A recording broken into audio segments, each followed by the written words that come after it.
ជំរាបសួរកូនទាំងអស់គ្នាចា៎ការពីវគ្គមុនយើងបានសិក្សារួចបង្ហាញនៅអក្សរ N ចា៎អញ្ចឹងកូនទាំងអស់គ្នាក៏បានដឹងហើយថា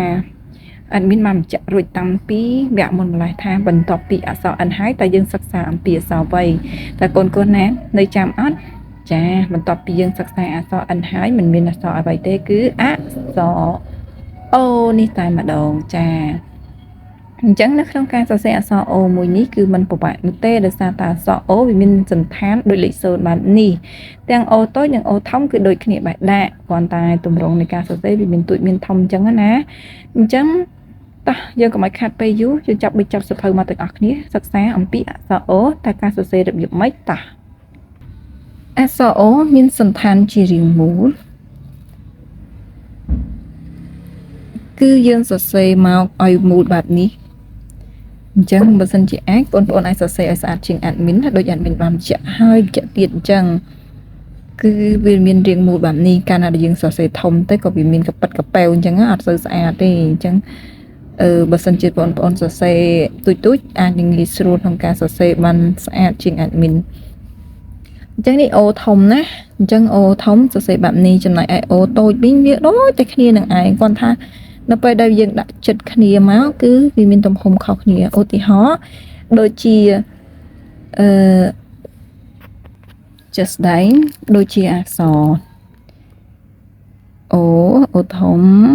យើងត្រូវសរសេរផ្ដើមគឺយើងអត់អាចសរសេរអក្សរតូចបានទេណាបងប្អូនអូ sorry admin សរសេរខុសហើយម្ដងទៀតណាគឺអក្សរ O ធំ O តូចអក្សរ P និងអក្សរ S អញ្ចឹងអាចថា O អាហ្នឹងវារបៀបភ្ញាក់ផ្អើលណា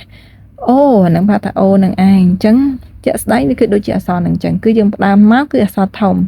បន្ទាប់ពីអក្សរធំមកគឺអក្សរតូចនេះអញ្ចឹងនៅក្នុងការឧទាហរណ៍គឺមានតែរបៀបនេះអត់មានអ្វីពិបាកទេដូចអត់មានបានបញ្ជាក់អញ្ចឹងថាវាដូចគ្នា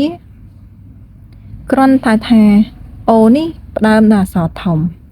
បន្ទាប់មកគឺអក្សរតូចគឺទំហំវាខុសគ្នាហើយអត់អាចសរសេរទំហំដូចគ្នាទេ